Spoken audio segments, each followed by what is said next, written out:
Banyak sekali orang yang terlibat sebenarnya, tapi terlibatnya itu terpecah-pecah. Saya kasih contoh. Banyak LSM yang masuk, banyak NGO yang masuk di seluruh kabupaten, 22 kabupaten di NTT. Tapi dia masuk kerja 2 tahun, dia pulang, hasilnya juga tidak dilanjutkan. Maka kembali ke nol lagi. Nah, nanti Melki Joni ini akan mempersatukan semua kekuatan. Apa yang dilakukan oleh LSM, NGO dan segala macamnya itu akan dilanjutkan sehingga hasilnya tetap dipertahankan. Nah, kolaborasi ini, kebersamaan ini bukan saja lintas pemegang pemegang kepentingan di masyarakat, tapi juga lintas pemerintah, dari pemerintah desa, pemerintah kabupaten, pemerintah provinsi, pemerintah pusat harus bersama-sama mengantas kemiskinan di NTT ini. Mengapa demikian? Oleh karena kita ini tidak cukup uang banyak untuk membiayai seluruh keinginan kita. Uang kita sedikit. Di Sumba Barat Daya keadaan cuma 30 miliar saja barangkali. APBD-nya 1,2 triliun. Kita di NTT, APBD kita 5,3 triliun. PAD kita 1,7 triliun. Semua dari pusat. Nah begitu. Nah oleh karena itu kita harus membutuhkan kolaborasi pendanaan dari pusat. Nah masalahnya sekarang untuk mendapatkan dana dari pusat kita mesti memiliki hubungan yang baik. Hubungan bukan saja hubungan dalam rangka pemerintahan, tapi hubungan emosional, hubungan aspiratif antara pemerintah pusat, pemerintah provinsi, pemerintah kabupaten harus ada. Itulah sebabnya alasan yang kedua mengapa pilih Melki Joni adalah karena mereka ini adalah orang yang direkomendasikan oleh Presiden Prabowo. Pak Melki tadi sudah sebutkan dia adalah ketua tim pemenangan Prabowo untuk NTT. Kita menang 60%. Gitu. Pak Joni adalah kader Gerindra. Itulah sebabnya Pak Prabowo menghendaki 2 kader ini masuk di sini supaya menjembatani keinginan beliau untuk mengangkat NTT ini. Prabowo adalah orang yang memberikan perhatian utama kepada NTT. Buktinya dia bangun sekolah di Belu. Ada sekolah. Di sana dia bangun untuk meningkatkan sumber daya manusia di sini. Nah, dia harus cari orang yang betul-betul dia percaya. Nah, kepercayaan Prabowo ini dibuktikan dalam rekomendasi itu. Nah, oleh karena itu, nanti kalau keinginan kita untuk membiarkan pembangunan ini kurang di sini, akan disampaikan ke pemerintah pusat. Saya beritahu Bapak Ibu sekalian, belanja negara kita tahun 2025 itu besarnya adalah 3.621 triliun lebih. 3.621 triliun lebih.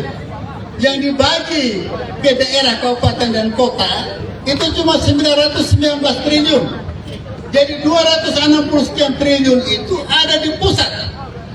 Nah, kalau kita mau membangun lebih banyak, kita harus akses dana lebih banyak ke pusat.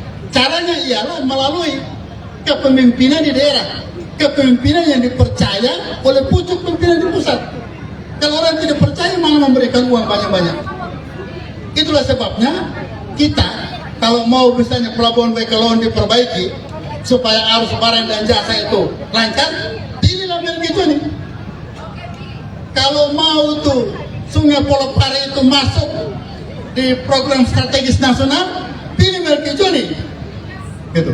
Kalau mau nanti BLK dibangun banyak-banyak, BLK yang milik pemerintah, BLK komunitas itu, pilih Melki Joni.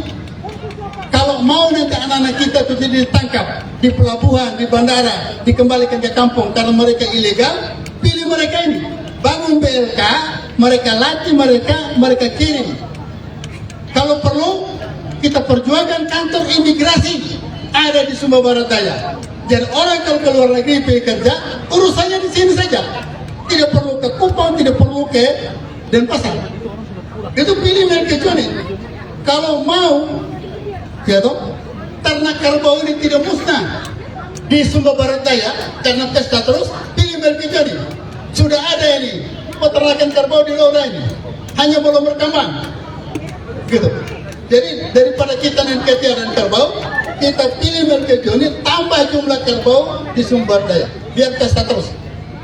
Kalau mau nanti sekolah-sekolah kita ini dibantu oleh pemerintah pusat, karena urusan pendidikan tinggi itu urusan pemerintah pusat. Kita punya di SPD itu 2 universitas, 1 akademi, Sumba Barat 1 akademi, Sumba Timur 1 universitas dan beberapa akademi.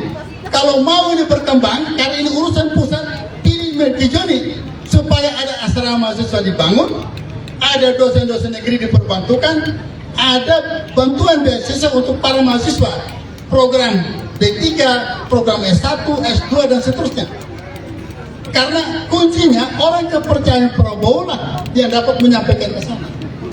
Secara aturan betul semua bisa menyampaikan, tapi kan tidak semua dikabulkan kalau orang tidak percaya.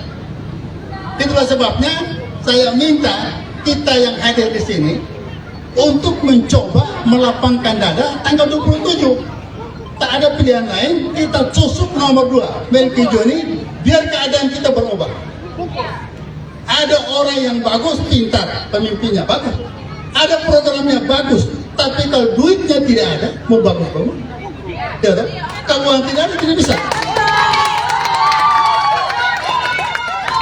Saya pergi ke Bangedo, jalan dari Wemengura sampai ke Wemarama itu rusak parah.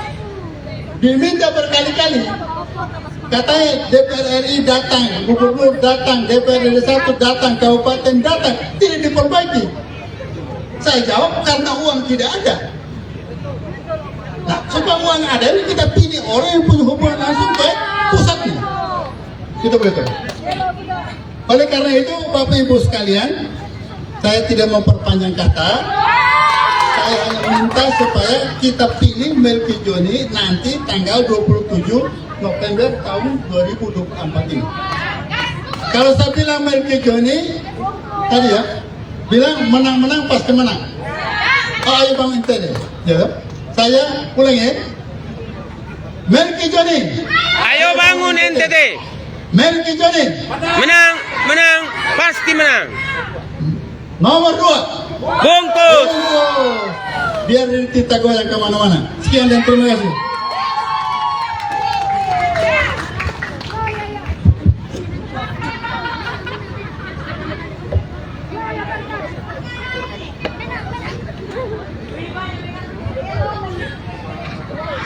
Baik, terima kasih disampaikan kepada Bapak Hugo yang sudah menyampaikan orasi politiknya terkait untuk pemenangan Bapak Melki dan Bapak Joni.